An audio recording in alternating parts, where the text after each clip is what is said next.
Welcome back to Clinically Clear, guys. Today we'll be covering some basic aspects of conjunctiva and just an introduction to conjunctivitis. I'm not going to go delve deep into each type of conjunctivitis, but I'll just give an introduction to what is conjunctivitis and some things that are common in each type. So let's start with the anatomy of conjunctiva. So the thin translucent mucous membrane over the anterior aspect of the eyeball and the posterior aspect of the eyelid.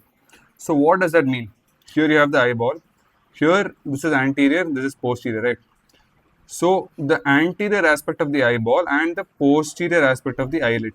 This thin translucent mucous membrane is known as conjunctiva. Very, very important. Conjunctiva is absent over the cornea. That means here you have the cornea and here there is no conjunctiva. Only it starts from here. Only over the sclera, not over the cornea. So that is why it's important to remember that conjunctiva is absent over the cornea, because conjunctiva is not transparent, it is translucent. And if you have a translucent membrane over the cornea, how will you be able to see? So it is absent over the cornea. Now, conjunctiva can be broadly divided into three parts. Just from the lateral view, you can get to know. So, palpebral conjunctiva. What is palpebra? Palpebra is eyelid, right? So, the posterior aspect of the eyelid, this pink part, that is the palpebral conjunctiva. You can further divide it into three parts. The marginal conjunctiva, the part that is present in the margin. Then you have the tarsal conjunctiva, middle part. And then you have the orbital conjunctiva, the most posterior part. That is palpebral conjunctiva. Then you have the fornical conjunctiva or fornix, as they say, conjunctival fornix. So that is this part. The part that connects the palpebral conjunctiva to the bulbar conjunctiva is the fornical conjunctiva. It is like a sac. It is a continuous cul-de-sac. Example, if you look closely, that sac-like thing that you see, it's as if there's like a bag there, right? I don't know how to see it, huh? There's as if like there's a bag there, right? There's like a sac there. That sac is actually the fornical conjunctiva. Last is the bulbar conjunctiva. Now, bulbar conjunctiva is present over the sclera, present over the white part of our eye. It is loosely adherent. It is loose. It is present over the episcleral tissue and the Tenon's capsule. Apart from that, you need to remember a few things, like some modifications. In the medial part of our eye, the conjunctiva, it forms a pinkish mass or a pinkish tissue known as caruncle. Now, this caruncle can have hair growing on it. It can have some sebaceous glands, etc. Then, you also have a pink semicircular membrane known as plica semilunaris. This plica semilunaris is a remnant of, it is like an evolutionary remnant of nictitating membrane.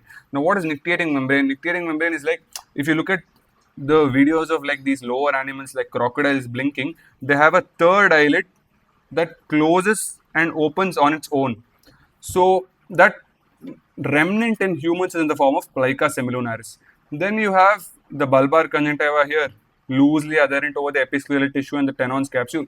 And then in the limbal part, you have something known as limbal conjunctiva. Here, the bulbar conjunctiva, it fuses with the underlying episcleral tissue and Tenon's tissue, and then it ends up continuing as corneal epithelium over the cornea.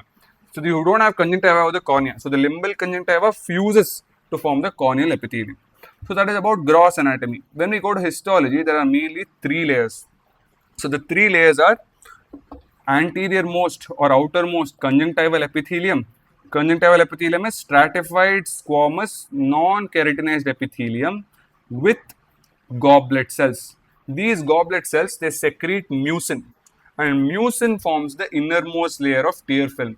So innermost layer of tear film is mostly responsible due to the goblet cells of conjunctival epithelium. Then in the middle you have the thickest part, the adenoid or the lymphatic layer. It is basically lymphatic tissue. One thing important to remember is the adenoid layer is only present 3 months, only after 3 months of life. First 3 months of life, this adenoid layer is absent. Another thing to remember is conjunctiva is the only structure of the eye with lymphatic drainage. And the medial part of the eye, it drains into the submandibular lymph node. Think about it. Here you can divide it.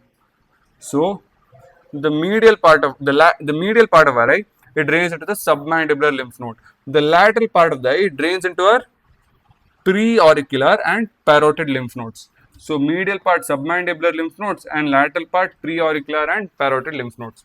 Next, coming to the what is conjunctivitis? Conjunctivitis is the inflammation of conjunctiva.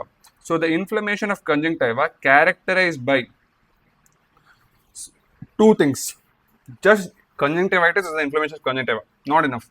Just add two more things, which is present in every type. That is some or the other discharge, purulent, mucopurulent, serous, whatever it is, and conjunctival congestion, which is basically redness of the eye. Now, conjunctival congestion or hyperemia is superficial and it is peripheral. See, here you can see redness here, here, here. It is a very superficial type of congestion. Superficial part, peripheral part of the bulbar conjunctiva. Whereas, if you look at circumcorneal congestion, also known as ciliary congestion, that is very deep congestion and is present all over the sclera. So, I'm not talking about that. I am talking about conjunctival congestion. Next, coming to some more things. Follicles or papillae. Now, these two are very, very important. Two signs that are commonly seen. Here you can see these yellow ray structures. These are follicles. They are actually nothing but lymphoid tissue. Okay, that is follicles. Papillae is this red velvety appearance. Red velvety appearance. Why? Because of dilated hypertrophic blood vessels. The blood vessels, they get dilated, they undergo hypertrophy, and that is what's known as papillae. So now based on this, you can make a 2 by 2 table, that is mucopurulent discharge or watery discharge or serous discharge, and papillae and follicles. So where do you see papillae and mucopurulent discharge? Bacterial conjunctivitis. Where do you see papillae and watery discharge? Allergic conjunctivitis. Where do you see mucopurulent and follicles? Chlamydial conjunctivitis, chlamydial ocular lesions. And where do you see follicles and watery discharge? Viral conjunctivitis. So that is a simple way to remember it. This is not always true, but most of the times it holds true. So this is about introduction to conjunctiva. So the inflammation of conjunctiva characterized by two things: discharge and this part you can remove from the definition. Discharge has to be there, and some sort of conjunctival congestion that causes redness of the eye has to be there. And if it is commonly associated with pain along with loss of vision, when you have both pain and loss of vision and conjunctiva, then cornea also gets involved. It is known as keratoconjunctivitis. Not very important, just remember it. When loss of vision also comes, that means it is affecting the visual axis. What is the part of the visual axis that is close to the conjunctiva? That is the cornea. So that is the definition of conjunctivitis. That's it for the introductory video. Thank you for watching.